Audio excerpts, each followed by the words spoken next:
Hello दोस्तों।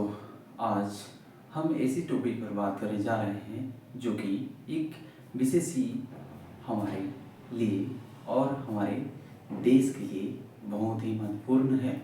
यह topic उन क्षेत्र की ओर प्रासंगिक करती है, उन क्षेत्र की ओर आपको आशाओं में बांधती है, उन क्षेत्र की ओर आपको बहुत सी शिक्षाओं में बांधती है। और यह कोई आम बात और आम शिक्षा नहीं है, क्योंकि मैं आपको आगे लेके चलता हूँ जिससे हमारी इस प्रकार की भावनाएं आप तक और हमारी विशेष प्रकार की कार्यों लंबी दूरियों तक चलने के लिए एक विशेष प्रकार की हौसलाओं की जरूरत होती है। वैसे ही हमारे भारत देश में छोटे मोटे लीडर नहीं, बड़े बड़े लीडर हुए। इस लीडर जहाँ संविधान सभा की हर एक बैठक में, हर एक प्रक्रियाओं में, हर एक भाषणों में इतनी बड़ी बड़ी बातें जो रखी गई वे कोई आम बातें नहीं थी। आशा करता हूँ कि आपको मैं पूरी तरह समझा सकूँ। सबसे पहले चाहते थे कि डॉक्टर पंडित जवाहरलाल नेहरू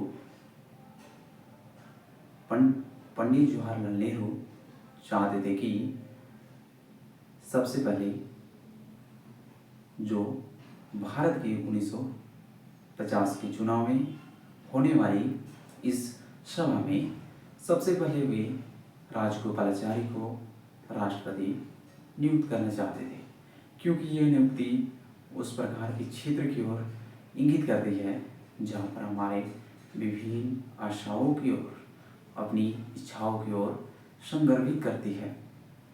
उन लोगों के बीच में ऐसी विवाद छिड़ी थी जहाँ से उन लोगों को मनाना कोई आम बात नहीं थी। उन आम बात की हर एक स्थिति में, हर एक पश्चात में लोगों को बनाए रखने तथा प्रत्येक स्थिति तक अपने आप को ले जाने में बहुत कठिनाई होती थी, क्योंकि पंडित जवाहरलाल नेहरू और डॉक्टर राजेंद्र प्रसाद और राजगोपालाचारी जो अंतिम गवर्नर जनरल थे जिन्हें बनाना चाहते थे, यही नहीं आने वाले विशेष स्थितियों में लोगों के बीच इतनी जोरों से लेखांकन शुरू हुआ जो आने वाले समयों में हर एक विशेष स्थितियों को संदर्भित कर देती है। यही नहीं, हर उस क्षेत्र की ओर मैं आपको लेके चलता हूँ जहाँ से हमारी बात आप तक पहुँचाऊँ। सबसे पहले यहाँ पर उन क्षेत्र को रखा गया जिन्होंने इस मुद्दे पर, इस गौरव पर, इस राष्ट्रीय भावनाओं पर अपनी बात को व्यक्त की जाए। यही नहीं, राष्ट्रपति चुनाव के लिए लोगों ने हर दम, हर आवागमन, हर स्थिति को पाने के लिए उन्होंने सभी को जंग छेड़ने जैसी हो गई। लेकिन हमारे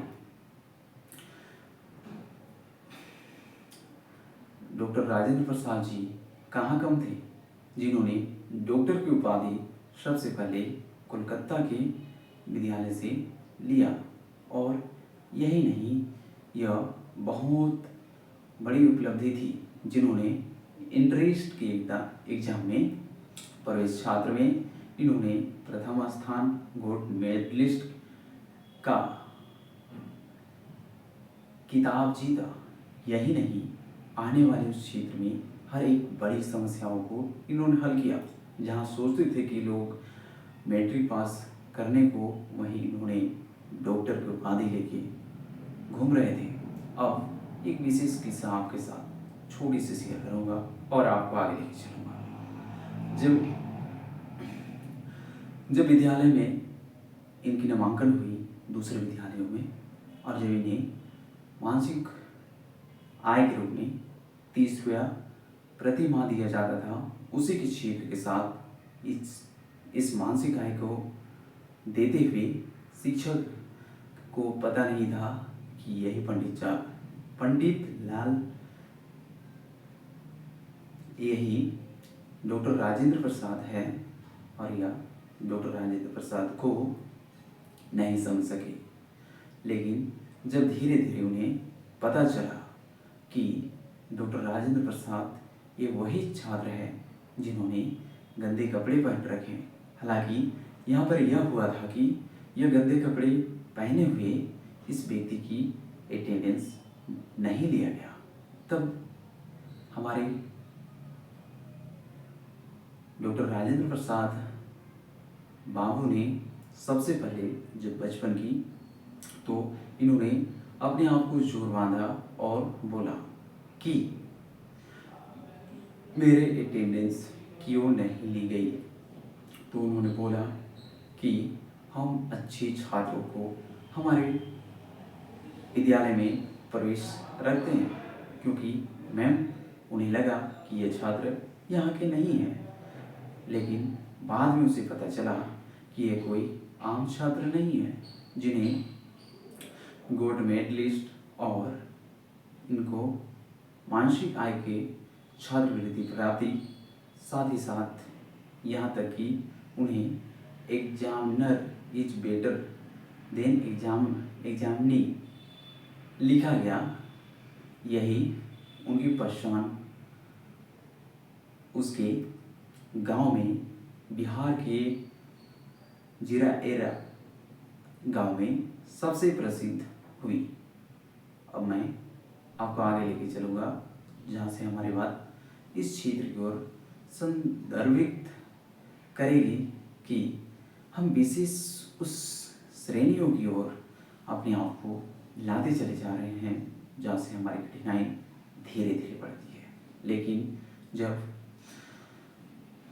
डॉक्टर राजेंद्र प्रसाद की जिंदगी की शुरुआत इस प्रकार हुई थी।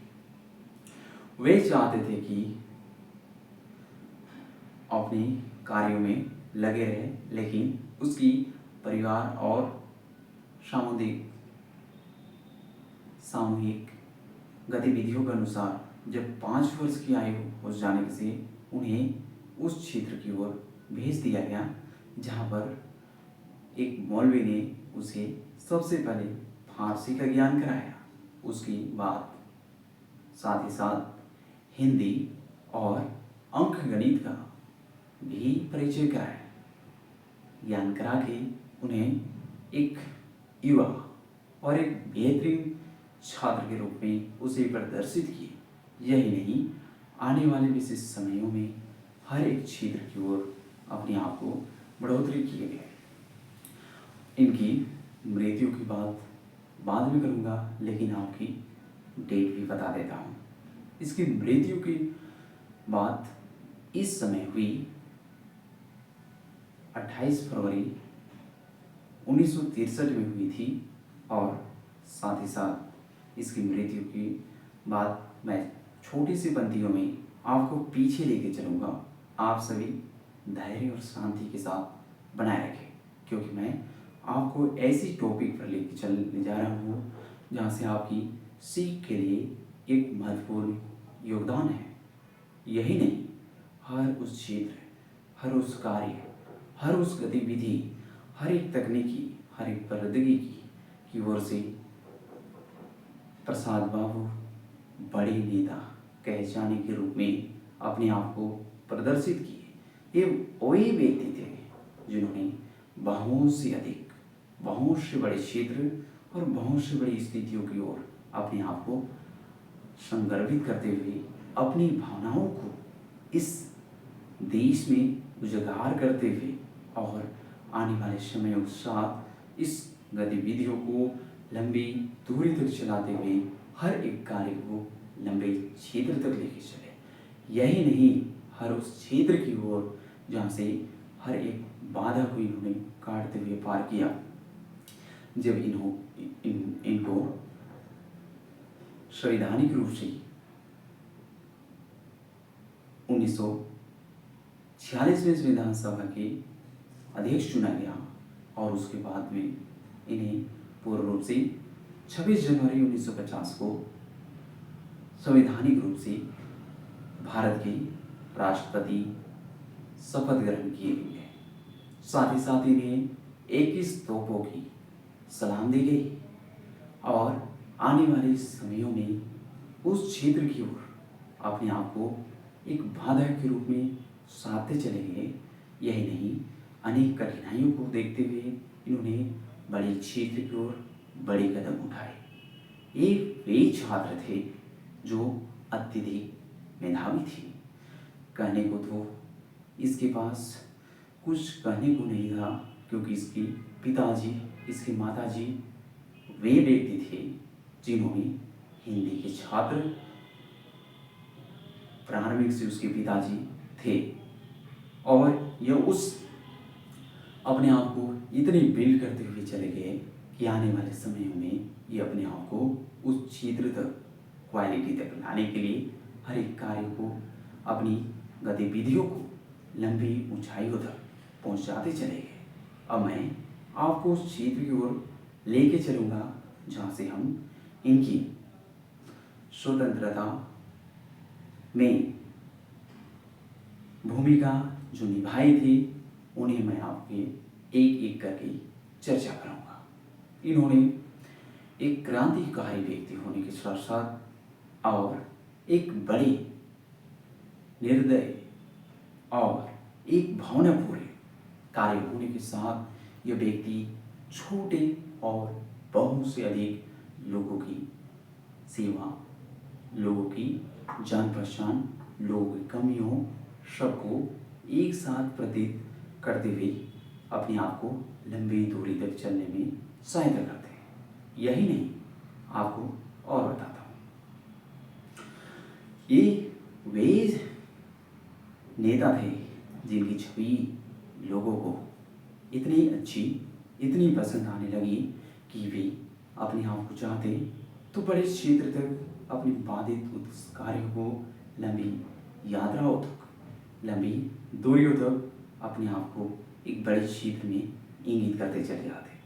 आज इस व्यक्ति के नाम बड़े क्षेत्रों में, बड़े स्थानों में, बड़े राजनीतिक पदों में इनकी फोटो आज सेलिब्रेशन हो रहे हैं और इस छवि को उस क्षेत्र तक देखा जाता है जहाँ पर हर एक कार्य लंबी दूरियों को पहुँचने में करती है। अब एक एक विशेषताओं के बारे में मैं पूर्ण रूप से चर्चा करूँगा। यही नहीं, इस कार्य को आगे बढ़ाते हैं। नंबर 1 में आती है वह महात्मा गांधी के सहयोगी। महात्मा गांधी सबसे प्रसिद्ध व्यक्ति या वे व्यक्ति थी जिन्होंने स्वतंत्रता दिलाने के लिए अपनी जान तक कुर्बान कर दिए। इंग्लैंड से वकालत करने के बाद इन्होंने जब वापस आए तो इन्होंने ऐसी बड़ी कार्य की जिन्होंने हर एक क्षेत्र को विकसित करने के लिए अपने आप को लंबी दूरियों तक लेके चले। तो इस प्रकार यह सबसे पहले उससे सीखना शुरू किया और इसके सहयोगी होते चले गए। यही नहीं, हर आने वाले उस क्षेत्र, हर आने वाले उस कठिनाई और कमजोरियों को यह अधिक बाधा दिलाते हुए अपने आप को आगे तक पहुंचाए। मैं आप सभी को इस क्षेत्र की ओर दिलासा देना चाहूँगा कि आप अपनी कार्यों को लंबी दूरी तक तय करें। अब मैं सेकेंड में लेके चलूँगा, वह है असहयोग आंदोलन। असहयोग आंदोलन यानी कि पूर्ण रूप से सभी जो हमें बुरी लगे, सभी जो हमें कठिनाई लगे, सभी जो हमें हर एक क्षेत्र में नाकामयाबी लगे, सभी जो हर एक क्षेत्र में हमें दुविधा प्राप्त हो, तो इस प्रकार की कठिनाई को हम लंबी दूरी तक प्राप्त करने में, हर एक कार्य को सिचुएशन टू सिचुएशन हम लंबी दूरी तक लेके चलने में एक महत्वपूर्ण भूमिका निभाते हैं। तो असहयोग आंदोलन में नमक आंदोलन जुड़ा हुआ था। नमक आंदोलन जिन्होंने ब्रिटिश काल के सभी ये ब्रिटिशवादी इस कार्य की गतिविधियों को जब इन्होंने हमारे देश में नमक बना के भेजा करते थे और लोगों को नमक नहीं देते। बात तो यूं ही नहीं होती, जब नमक ही ना दे तो नमक ही उनको ना मिले तो बात तो और सिचुएशन बिगड़ सकती है। उन्हीं का नमक उन्हीं को बेचो तो ये बड़ी कठिनाई है। तो लोगों को रहा नहीं गया, ये उस क्षेत्र तक अपने आप को बांधते चले गए, क्योंकि आने वाले समयों में अरे गतिविधियों को लंबी दूरियों तक लेके चलनी थी। तो इन्होंने अपनी सहयोगी के माध्यम से, स्वयंसेवी के माध्यम से, अपनी फॉलोअर के माध्यम से इन्होंने नमक तोड़ो आंदोलन और नमक को धन एकत्रित करने के लिए इन्होंने अपने नमक को बेचना शुरू किया। अब जब इन्होंने बेचना शुरू किया, धन प्राप्ति हुई और इन्होंने बड़ी लड़ाई की योगदान को पूर्ण रूप से आगे बढ़ाते चले गए।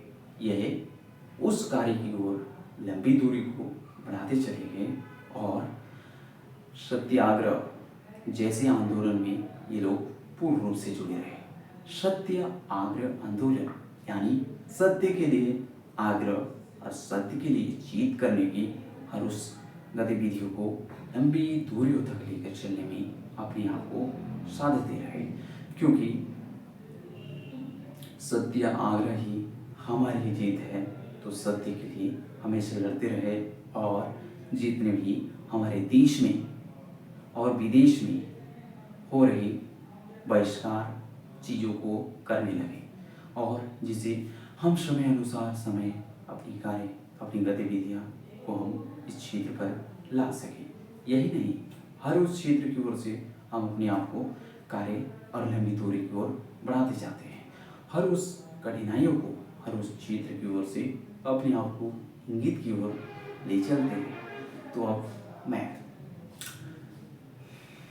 चंपारण की नील क्रांति, जो कि मजदूरों पर घटित हुई, जो नील क्रांति एक ऐसी क्रांति थी जिन्होंने उन्हें पैसा देना बंद कर दिया।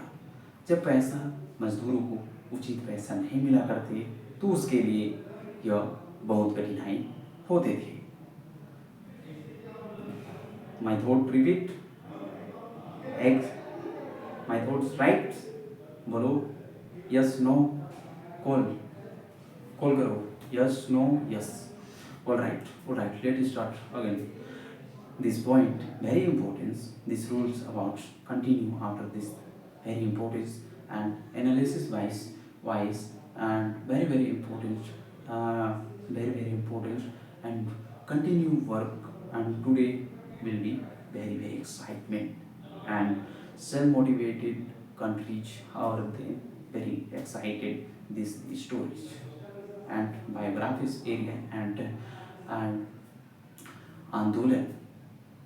तो आप सभी को अब अगले इसी कार्य के साथ हम आगे लेके चलते हैं।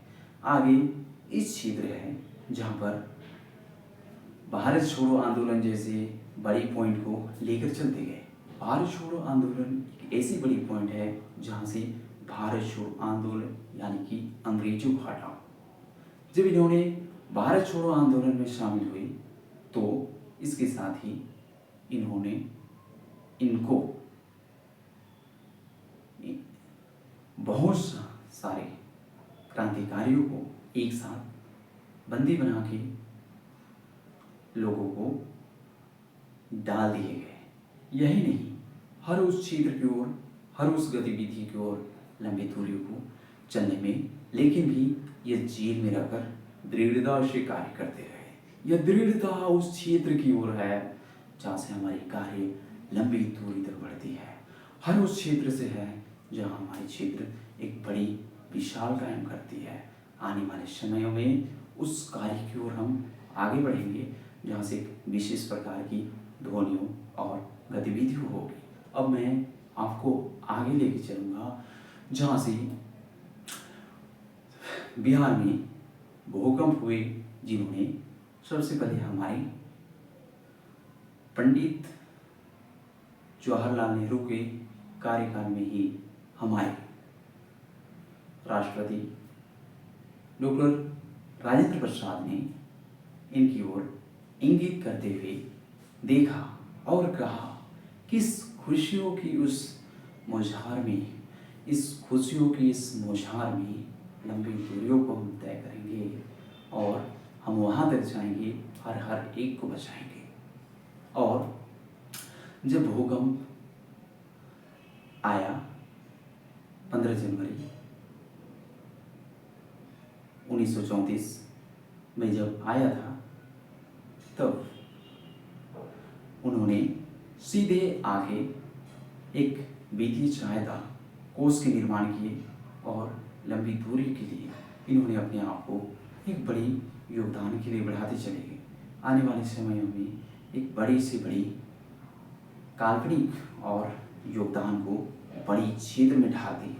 यही नहीं, अब मैं आपको थोड़ी सी उस क्षेत्र की ओर लेकर चलूँगा जहाँ हमारे भारत देश को क्या किए, भारत देश को राष्ट्रीय आंदोलन की ओर बढ़ाने के लिए और पत्र लिखते हुए इन्होंने सर्चलाइट और देश जैसे अखबार के लिए लिखे थे, और यह इतनी प्रचलित हुई कि आगे जाकर लोगों में बहुत सारी क्रांतिकारियाँ ला दी। अब मैं और लेके चलूँगा आगे, जहाँ से हमारी बात उस क्षेत्र की ओर होनी चाहिए जहाँ से हम आपको बताते हैं कि उस कार्य की गतिविधि जो लंबी दूरी तक नहीं लेकिन लंबी स्थिति तक बनी रहती है। अब मैं आपको वहाँ लेकर चलूँगा जहाँ हमारे डॉक्टर राजेंद्र प्रसाद की, जब इन्होंने बहुत सारे कार्यों के दौरान लोगों से मिलते रहे, और यही नहीं उस गतिविधियों से यह सीख मिलती रही कि आने वाले समयों में लंबी दूरियों को किस प्रकार निकला जाए। इन्होंने सविनय अवज्ञा आंदोलन में भी अपनी महत्वपूर्ण भूमिका निभाई। इन्होंने अपनी वकालत की शिक्षा छोड़कर सबसे पहले यह उस क्षेत्र की ओर आए जहाँ पर यह अपने आप को मानते थे कि उस कार्य की ओर लंबी दूरी में समाहित करने की ओर लेकर चले जाते थे। अब यह वकालत छोड़ी और बिहार में पूरी तरह से आंदोलन की शुरुआत की, असहयोग आंदोलन। अब हिंदी में वकालत करने के बाद इन्होंने हमारे भारत में राष्ट्रीय भाषा हिंदी का निर्माण हो, इसके लिए पूर्ण कार्य और पूर्ण भूमिका निभाए। लेकिन आज भी हमारी राष्ट्रीय भाषा नहीं बन सका। यह हमारी हिंदी राज्य की भाषा है और भाषा में अभी पूरी तरह से भारत में विलीनता है। आज की एपिसोड और आज की इस प्रेरणादायक कहानी के साथ आज हमारी यहीं पर एंड करते हैं और हम फिर मिलेंगे एक नई वीडियो पे। तब तक के लिए आप सभी स्वस्थ रहें, मस्त रहें। मैं फिर मिलूँगा। मैं नमस्कार करता हूँ। धन्यवाद।